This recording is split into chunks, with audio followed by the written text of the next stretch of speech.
আসসালামু আলাইকুম। ফাইন্যান্সিয়াল গাইডের পক্ষ থেকে সবাইকে স্বাগতম।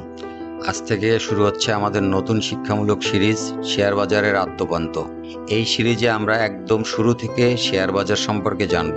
শেয়ার কি, শেয়ার বাজার কি, বিও অ্যাকাউন্ট কি, ডিভিডেন্ড কি, আইপিও কি, মিউচুয়াল ফান্ড কি, ভালো কোম্পানি কিভাবে নির্বাচন করতে হয়, সবকিছু ধাপে ধাপে সহজ ভাষায় আলোচনা করব। আজকের প্রথম পর্বে আমরা জানব শেয়ার আসলে কি, শেয়ার বাজার কি, কেন কোম্পানিগুলো শেয়ার বাজারে আসে, একজন সাধারণ মানুষ কেন বিনিয়োগ করে। তাহলে চলুন শুরু করা যাক। শেয়ার আসলে কি? একজন নতুন মানুষ যখন প্রথম শেয়ার বাজারের কথা শোনে তখন তার প্রথম প্রশ্ন হয়, শেয়ার আসলে কি? খুব সহজ ভাষায় বললে শেয়ার হলো কোনো কোম্পানির মালিকানার একটি অংশ। ধরুন একটি কোম্পানির মূল্য 100 কোটি টাকা। কোম্পানির সেই মালিকানাকে হাজার হাজার ছোট অংশে ভাগ করে। এই ছোট অংশের একটাই হলো শেয়ার, এবং আপনি এর যতগুলো অংশ কিনবেন আপনি ততগুলো শেয়ারের মালিক হবেন। আপনি যখন একটি শেয়ার কিনছেন এর অর্থ একটি কাগজ বা একটি ডিজিটাল রেকর্ড কিনছেন না, আপনি সেই ব্যবসার একজন ক্ষুদ্র মালিক হয়ে যাচ্ছেন। কোম্পানি ভালো করলে আপনি লাভবান হতে পারেন, আবার কোম্পানির ব্যবসা খারাপ হলে তার প্রভাবও আপনার বিনিয়োগের উপর পড়তে পারে। সহজ ভাষায় বললে ধরুন 10 জন বন্ধু মিলে একটি রেস্টুরেন্ট ব্যবসা শুরু করলো। প্রত্যেকে 10 লাখ টাকা করে বিনিয়োগ করলো। মোট বিনিয়োগ হলো 1 কোটি টাকা। এখন প্রত্যেকের মালিকানা 10%। শেয়ার বাজারও মূলত একই ধারণার উপর কাজ করে। পার্থক্য শুধু এতটুকু যে এখানে 10 জন নয়, হাজার হাজার মানুষ একটি বড় কোম্পানির মালিকানার অংশ কিনতে পারে। অর্থাৎ শেয়ার বাজার মানুষকে বড় ব্যবসার অংশীদার হওয়ার সুযোগ তৈরি করে। এবার আসি শেয়ার বাজার কি। শেয়ার বাজার হলো এমন একটি জায়গা যেখানে বিভিন্ন কোম্পানির মালিকানার অংশ বা শেয়ার কেনা বেচা হয়। বাংলাদেশে প্রধান দুটি স্টক এক্সচেঞ্জ রয়েছে, Dhaka stock exchange DSE, Chattogram stock exchange CSE. তবে দেশের অধিকাংশ শেয়ার লেনদেন ঢাকা স্টক এক্সচেঞ্জের মাধ্যমেই সম্পন্ন হয়। এখানে বিনিয়োগকারীরা তালিকাভুক্ত কোম্পানির শেয়ার কেনাবেচা করেন এবং বাজারের চাহিদা ও যোগানের ভিত্তিতে শেয়ারের দাম ওঠানামা করে। কেন কোম্পানি শেয়ার বাজারে আসে? এখন প্রশ্ন হলো, একটা কোম্পানি কেন তার মালিকানার অংশ অন্যদের কাছে বিক্রি করে? উত্তর হলো ব্যবসা বড় করার জন্য। ধরুন একটা কোম্পানি নতুন কারখানা তৈরি করতে চায় বা ব্যবসা সম্প্রসারণ করতে চায়। এর জন্য তাদের বিপুল পরিমাণ অর্থের প্রয়োজন হয়। তারা চাইলে ব্যাংক থেকে ঋণ নিতে পারে, কিন্তু ব্যাংক ঋণের বিপরীতে নিয়মিত সুদ দিতে হয়। অন্যদিকে শেয়ার বাজার থেকে অর্থ সংগ্রহ করলে সুদের চাপ থাকে না, বরং বিনিয়োগকারীরা কোম্পানির অংশীদার হয়ে যায়। এছাড়াও ট্যাক্সেরও কিছু সুযোগ সুবিধা পাওয়া যায়। এ কারণেই বিশ্বের বড় বড় কোম্পানিগুলো শেয়ার বাজারকে মূলধন সংগ্রহের অন্যতম গুরুত্বপূর্ণ মাধ্যম হিসেবে ব্যবহার করে। এরপরেই প্রশ্ন জাগে, তাহলে বিনিয়োগকারীরা লাভ করে কিভাবে? বিনিয়োগকারীরা সাধারণত দুইভাবে আয় করে।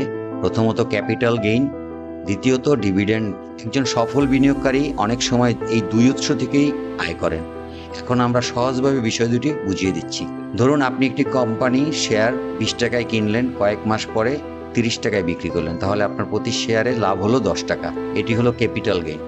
তবে বিষয়টি সবসময় একদিকে যায় না। ধরুন আপনি 30 টাকায় একটি শেয়ার কিনলেন, কিন্তু পরে সেটি 20 টাকায় বিক্রি করতে হলো। সেক্ষেত্রে প্রতি শেয়ারে আপনার 10 টাকা ক্ষতি হবে।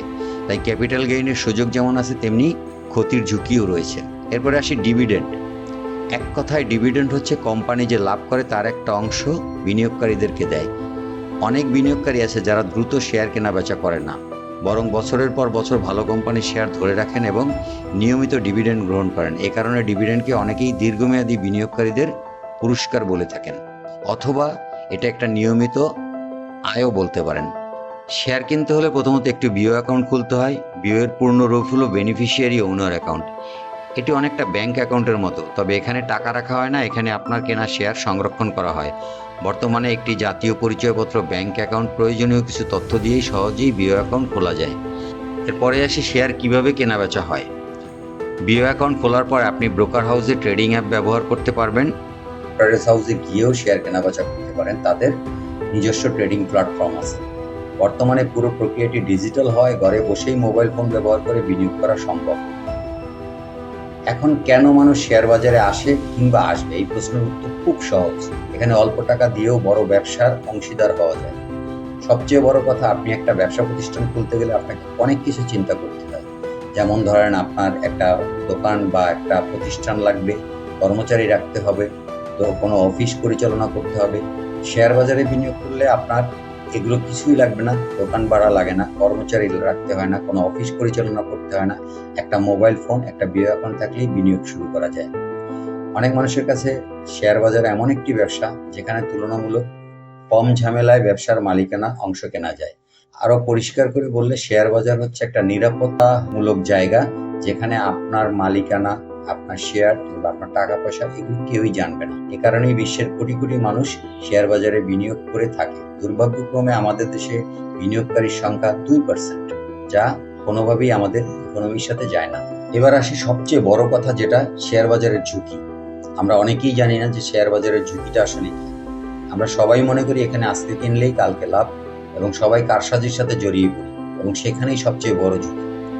এখন আসি সবচেয়ে গুরুত্বপূর্ণ, শেয়ার বাজারে লাভের সুযোগ আছে কিন্তু ঝুঁকিও আছে। ভুল কোম্পানি নির্বাচন করলে ক্ষতি হতে পারে, গুজবের ভিত্তিতে বিনিয়োগ করলেও ক্ষতি হতে পারে, আবেগ দিয়ে সিদ্ধান্ত নিলেও ক্ষতি হতে পারে। তাহলে উপায় হচ্ছে আপনাকে শেয়ার সম্বন্ধে বুঝতে হবে, তার কোম্পানির কিছু বেসিক জিনিস আছে সেগুলো আপনাকে জানতে হবে, তাহলে আপনার ঝুঁকির পরিমাণটা অনেক কম থাকবে। শেয়ার বাজারের সবচেয়ে বড় ঝুঁকি অনেক সময় বাজার নয়, বিনিয়োগকারীর নিজের ভুল সিদ্ধান্ত। তাই বিনিয়োগের আগে শিক্ষা, জ্ঞান এবং গবেষণা অত্যন্ত গুরুত্বপূর্ণ। পরিশেষে আজ আমরা কি শিখলাম? এক কথায় যদি বলি, আজ আমরা শিখলাম শেয়ার কি, শেয়ার বাজার কি, কেন কোম্পানি শেয়ার বাজারে আসে, ক্যাপিটাল গেইন ডিভিডেন্ড কি, বিও অ্যাকাউন্ট কি, শেয়ার কেনাবেচা কিভাবে হয়, এবং শেয়ার বাজারের ঝুঁকি কোথায়। মনে রাখবেন, জ্ঞান, ধৈর্য, শৃঙ্খলা, এই তিনটি বিষয় একজন সফল বিনিয়োগকারীর সবচেয়ে বড় শক্তি। শেয়ার বাজার একটি ঝুঁকিপূর্ণ বিনিয়োগ ক্ষেত্র, তাই বিনিয়োগের আগে অবশ্যই নিজে জানুন, বুঝুন এবং গবেষণা করুন। আশা করি আজকের পর্ব থেকে শেয়ার বাজার সম্পর্কে আপনার প্রাথমিক ধারণা আরও পরিষ্কার হয়েছে। পরবর্তী পর্বে আমরা আলোচনা করব কিভাবে বিও অ্যাকাউন্ট খুলবেন, ব্রোকার হাউস কি, টিএসসি কিভাবে কাজ করে, এবং একজন নতুন বিনিয়োগকারী প্রথম শেয়ার কেনার আগে কি কি জানবেন। ভিডিওটি ভালো লাগলে লাইক, কমেন্ট এবং শেয়ার করতে ভুলবেন না। ফাইন্যান্সিয়াল গাইডের ফেসবুক পেজ ফলো করুন এবং ইউটিউব চ্যানেল সাবস্ক্রাইব করুন। মনে রাখবেন, জ্ঞান, ধৈর্য ও শৃঙ্খলাই একজন সফল বিনিয়োগকারীর সবচেয়ে বড় শক্তি। আল্লাহ হাফেজ, সবাই ভালো থাকবেন। আসসালামু আলাইকুম।